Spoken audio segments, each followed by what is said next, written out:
குழந்தையே எங்கள் செல்வமே, என்னில் வாருமே. நாளுமே எந்தன் ஜீவனை கலந்தாட வாருமே.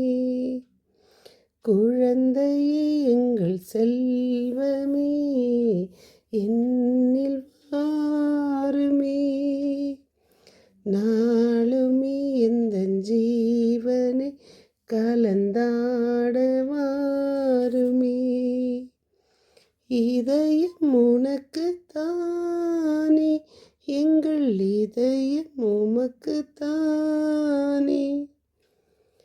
இதயம் உமக்கு தானே, எங்கள் இதயம் உமக்கு தானே.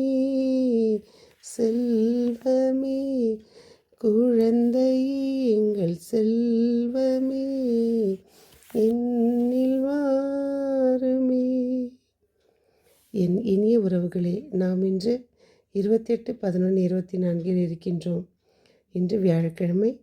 நாம் ஒவ்வொரு நாளும் தூய் ஆவியானவர் நம்மை வழிநடத்தி கொண்டு வருகிறார். அன்னை மரியின் பரிந்துரையோடு நாம் தொடரும் சங்கீத தொடர்ச்சி 58, 1, 2, 3, நீதிமொழிகள் 28, 25, 26, 27, 28. நாம் இன்று தொடரும் முதல் வாசகம் திருவெளிப்பாட்டு நூலிலிருந்து. இன்றைய தூய நற்செய்தி வாசகம் லூகாஸ். இயேசு அக்காலத்தில் சீடர்களை நோக்கி, எருசலேமை படைகள் சூழ்ந்திருப்பதை நீங்கள் காண்பீர்கள். இறைவனுடைய வருகை பற்றி நமக்கு அறிவிக்கிறார். இறைவன் வரும்பொழுது அவருடைய வருகை எப்படி இருக்கும் என்பதை, உண்மைக்கும் பொய்மைக்கும் இடையே, நீதிக்கும் அநீதிக்கும் இடையே, அன்புக்கும் வெறுப்புக்கும் இடையே நடைபெறும் போர் உக்கிரம் அடைந்து உச்சத்தை எட்டும்போது தீமையின் சக்திகள் நமது தீவிரத்தன்மையை வெளிப்படுத்த முயற்சிக்கும். வீழ்த்தப்பட போகிறோம் என்னும் விரக்தி அவற்றை தொற்றிக்கொள்ளும் போது நமது கோர முகங்களை காட்டும். அதே வேளையில் அன்பின் வெற்றி அண்மையில் உள்ளது என்பதை உணரும் இயேசுவின் சீடர்கள் அச்சம் தவிர்த்து நம்பிக்கையுடன் தலைநிமிர்ந்து நிற்பர். வாழ்வுக்கான மனித மாண்புக்கான போராட்டத்தில் மன உறுதியோடு நிலைத்திருப்பர்.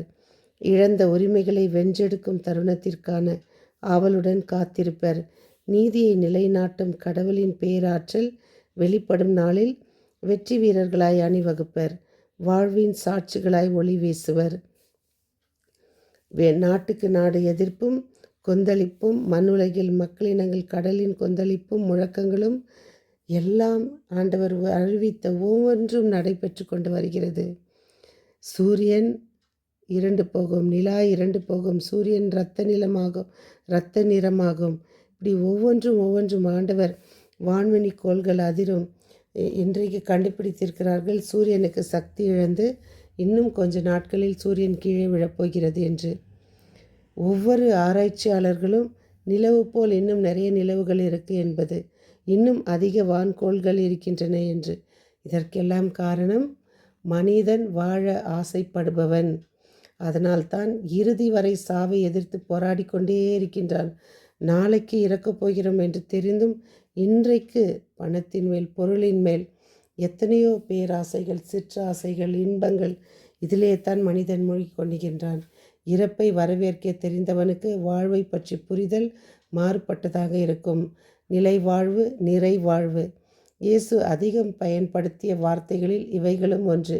நிலை வாழ்வை நிறைவாய் தர இயேசு கல்வாரியில் இருக்கின்றார்.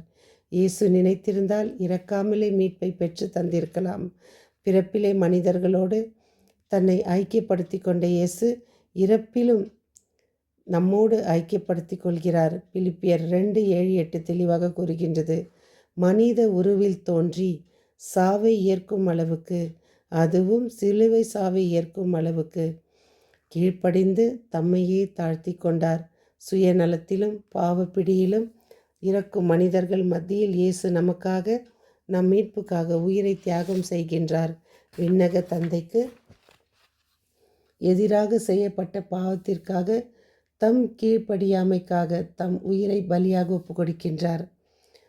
முறிந்த உறவை புதுப்பிக்க விண்ணக தந்தையிடமிருந்து விலகிய நம்மை மீண்டும் அவரோடு இணைக்க நம் இழப்பை அவர் ஏற்கின்றார். அவரோடு இணைக்க நம் இழப்பை அவர் ஏற்று இயேசுவின் தியாகத்தை தம் மடலில் ஆழமாய் வெளிப்படுத்துகின்றார். புனித பேதுரு 1 பேதுரு 3:18. கிறிஸ்துவும் உங்களை கடவுளிடம் கொண்டு சேர்க்கவே இறந்தார். நீதியுள்ளவராக அவர் நீதியற்றவர்களுக்காக இறந்தார்.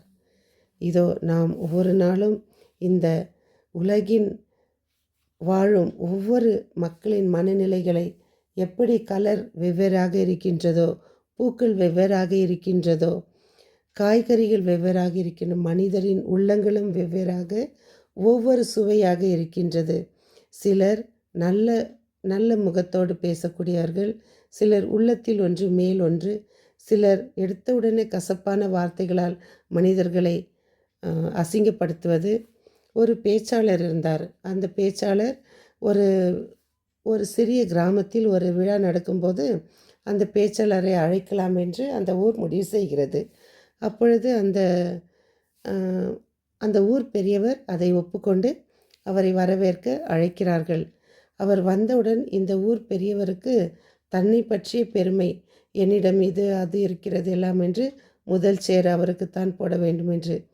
காயப்பட்ட இதயங்கள் பின்னால், ஆனால் காயப்படுத்தியவரோ முன்னால் நின்று அவர்களை, ஆனால் 2 பேருக்கும் ஒரே சேர் போடுகிறார்கள். ஆனால் அதை பேச வந்த அந்த பேச்சாளர், அந்த சேரை நீங்கள் எடுத்தால்தான் நான் பேசுவேன் என்கிறார். மக்கள் பயந்து கொண்டு போய் பின்னே நிற்கிறார்கள். இருந்த போதிலும் அவர் அந்த சேரை எடுக்கும் வரை விடுவதில்லை. இதுதான்